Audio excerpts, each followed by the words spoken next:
What is going on, guys? I thought I would make a video on this because this is one of the more evil stories that I've seen in a very, very long time. You know the meme template when it says not to be that friend that's too woke, but, well, in this case, I believe I am the friend that's too woke because there is this story going around. It's been covered by a bunch of people, but I wanted to talk about it because it involves me in sports as well. Private equity firms are buying up hockey rinks and preventing parents from filming their kids playing hockey. And this is a real story. It sounds fake. This is 110% real. I played hockey growing up, so I take particular offense to this.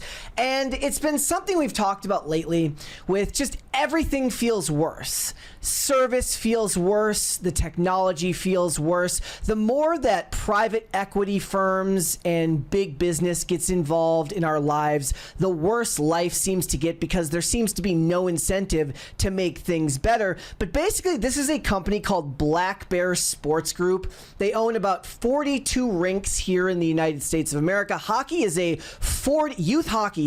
a $40 billion industry in the United States of America. And I can attest because I am now 39 years old. I played hockey growing up and it was already expensive back then. I mean, my dad worked for the government. My dad worked for the Army Corps of Engineers. We were not wealthy. Obviously, it was a different time back in the 90s, but life was already getting expensive. And hockey was one of those things where you had to make sacrifices. My parents had to make sacrifices so that I could play sports. So stories like this really, really bother me. It says Black Bear Sports Group are charging between $26 to $50 a month to stream youth hockey games while prohibiting personal recordings at the 42 rinks they have across 11 states. The $40 billion youth hockey industry faces an affordability crisis, with families now spending an average of $1,016 annually per child primary sport, up 46% since 2019. Have you looked at the price of a hockey stick these days? It's absolutely insane. And most of the time you're replacing those, once a year, if not more. And when you're young, obviously, you do not fit in the same pair of skates from year to year. You're growing, your skates are going to need to be replaced. That's all, in lieu of pads and ice time and equipment. It's absolutely insane what it costs to play hockey. Brand partnerships that underwrite streaming costs present a market solution, giving sponsors access to highly engaged parents without exploiting youth athletes. Look, I don't like any of that. Call me a Luddite. Call me somebody who just doesn't want to see the world change that much. It was like remember in Mighty Ducks 2 when Gordon Bombay, he signs on and they become Team USA, right? They be sponsored by Hendricks Hockey. And Charlie Conway, I think it was Charlie, was like, we're supposed to be the Ducks. Why does these logos say Hendricks all over it? It was prophetic in a way to see what would happen. But remember, they went back to the Ducks jerseys at the end, so maybe we can make some changes here. It says Black Bear Sports Group, the country's largest rink operator, prohibits families from recording their children's games at their facilities. The company's exclusive streaming service, you have to now pay for a streaming service that costs $26 to $50 a month for a package, $14.99 per individual game. Remember when you'd go to Blockbuster on a Friday night and you hope to God that you could get that last copy of the movie. For me, it was always Mortal Kombat. I always wanted to get Mortal Kombat or Rad, which was always in stock because it come out like a decade earlier. The point is, you were there, you were hoping to the high heavens that what you wanted was there so you could rent it. Now, you go across your 17 or 18 different streaming services and the movie you want to watch isn't on any of them, so you can either buy it or rent it, and you don't even really own it when you rent it. That's what all of this stuff is, right? Whether it's the fact that everything is moved to a streaming service, you don't own your Adobe, you just rent it. You don't own your movies, you just rent it, because even if you buy the movie and you can watch an infinite amount of times, if the licensing is up on whichever streaming service you bought it from, say Amazon Prime, suddenly the movie is no longer available to you. This should not be possible with your children's sports, and I will stand by that. Look, I have core memories from when I was a kid. The type of thing that if you don't do too well in life, you still brag about when you're older, and that's the problem, right? When I have videos, like we have VHS tapes at home. I hope to God they're still there, of me scoring in games, right? When I was a mite, if you don't know what it is, like mites, squirts, peewees, 7 goals in the championship game when we were in mites, like first one in 6 seconds. That's a core memory for me. And to be able to have that on video is an unbelievably important thing. Even if you haven't watched it in 20 years, you had it and your family had it, and it could be shown at holidays. It's one of those things that just sticks with you. It kind of informs your life going forward. There was a joke in our family, like with the teams I played for, my mom could never, like whenever we were losing, I could never score when my mom was around or watching a game. So she'd have to leave the rink to go like smoke a cigarette, and then suddenly I would score. But we got to see it because those things were caught on film on VHS cameras back in the day. So it says the policy extends beyond Black Bear's own venues through its control of the United States Premier Hockey League, Tier 1 Hockey Federation, and Atlantic Hockey Federation. The company mandates Black Bear TV has the exclusive provider for all league games, regardless of venue location. Parents who attempt to record games face potential penalties. Senator Chris Murphy of Connecticut reported being told his child's team would lose standing points if he live streamed a game. Some Black Bear rink staff have indicated that they will confiscate recording devices from attendees who violate their policies. Look, everything's so messed up, guys. First of all, that streaming service, if it's like $26 to $50 a month, that's more than what you're paying for top tier Netflix or Hulu and shit like that.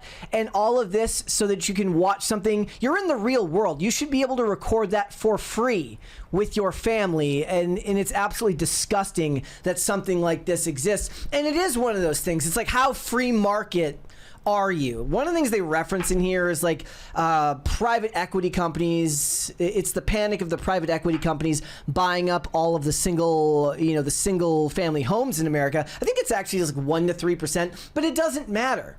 Like, nobody wants this, and it really becomes a question of how free market are you. I do think there should be regulation in place that would stop these companies from allowing you to film your kids playing hockey or playing baseball or playing soccer. If that makes me the one that's too woke, then I guess I'm the one who's too woke on stuff like this.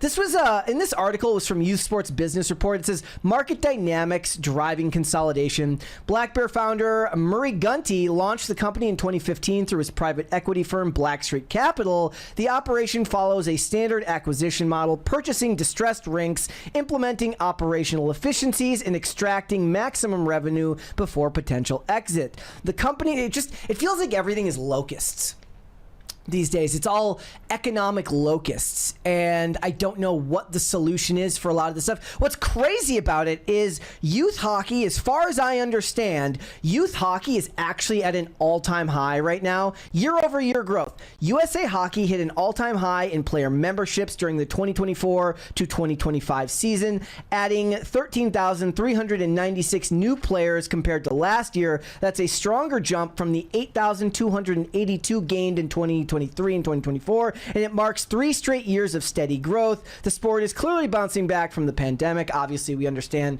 that things fell off a cliff when that was going on, but we are destroying memories, the ability for us to have core memories with our families, and I hate this. I really do. I want to watch this video, this follow-up video from James Lee. He's a content creator. He is the person that I saw broke this story. He's done great work with it, but he got into it with the response from the CEO of the company. So let's go ahead and watch this video that he had here. No, you do not get to lie to me. You do not get to lie to us, because guess what?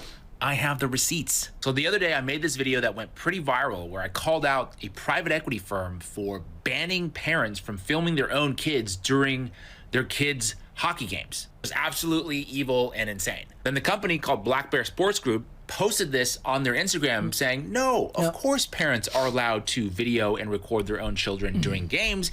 We just don't allow live streaming or broadcasting. Except they're walking it back. Guess what? This is a big old lie. I can prove that because I got my hands on the actual contracts that players, parents, and coaches have to sign.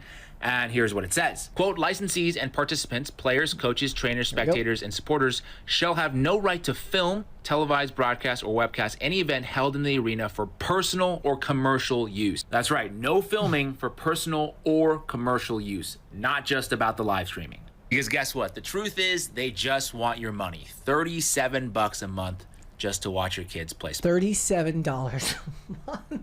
That is insane. And at this very moment, they are going through and furiously deleting comments on their Instagram. Of course they're deleting all the comments because this is absolutely disgusting. I guess the thing that made me think about this is like, it really does feel like that saying, you'll own nothing and you'll be happy. I don't know what James's politics are. He's got like on there it says ban private equity, and I don't know what he thinks about it in general. I do know that we probably have more in common than we do not in common in a lot of ways. And I'm not a business guy. I do know that right now it feels like for most people, the tangible world is slipping beneath their, through their fingertips. When you've got a problem with something, with a product, you call, you have no phone line to call. Right? You get a chat bot that's unhelpful. Look what's going on with YouTubers like Camelot, who's having chargebacks done to his YouTube channel because of all of that bullshit. And it's impossible to get somebody on a line. You don't get to actually talk to anyone on the phone. There's no way to actually get help. And it's a terrifying concept because it doesn't feel like there's any actual inclination from these companies to do anything for the service of the customer. It's we'll release whatever slop, whatever we want, and you can either put up with it or you can go elsewhere. But since it's, these companies are buying up all the competition, there's nothing that can be done about it. I think there should be, I don't know what the policy would be, but government regulation to prevent a private equity firm from preventing you from filming your kids playing hockey seems like a good idea to me. Just my thoughts on the matter. I would be interested to know, guys, what do you think about it? Can you think of another example of something like this? Like I said, my thought immediately went to Mighty Ducks 2 and the idea of Hendrix Hockey being the sponsor. Therefore, they had to act in accordance with Hendrix Hockey beliefs and rules, right? And Gordon Bombay. It's crazy. I don't know. Let me know down below, guys, what do you think about it? If you've got kids and they play sports, have you encountered something like this? Is it something any of you have seen? How would they even enforce something like this if it was, say, baseball? Because baseball, obviously, most of the time for kids is being played outside. Or is this just hockey because it's the individual rinks? So they're basically buying up property and then forcing you to adhere to whatever rules they want on the premises. I'm very lucky. I feel very lucky that nothing like this existed when I played sports because, like I said, having those tapes, it's a core part of growing up as a youth in America. I talk all the time. I think sports are one of the most important things. I keep talking about sports movies on this channel and the importance of that type of film, mainly because I believe that they teach great values, whether it's perseverance, sticking it out. It's all very, very important. My favorite movies in the last couple of years have been like F1 and then Gran Turismo in 2023. The Hill in 2023 were both movies that I really, really liked. And I love sports movies because I believe that they teach core values for us as a society.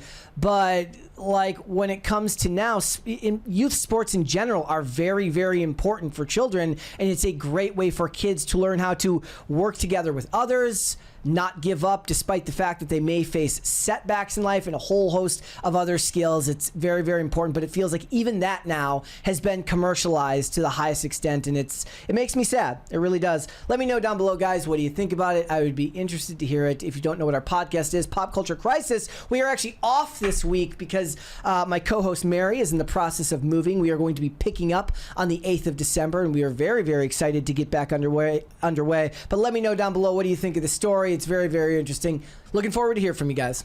Later. Thanks for watching. Listen to full episodes of Pop Culture Crisis on Spotify. Keep up with us on social media and make sure you subscribe and ring that bell so you never miss the show. Bye, guys.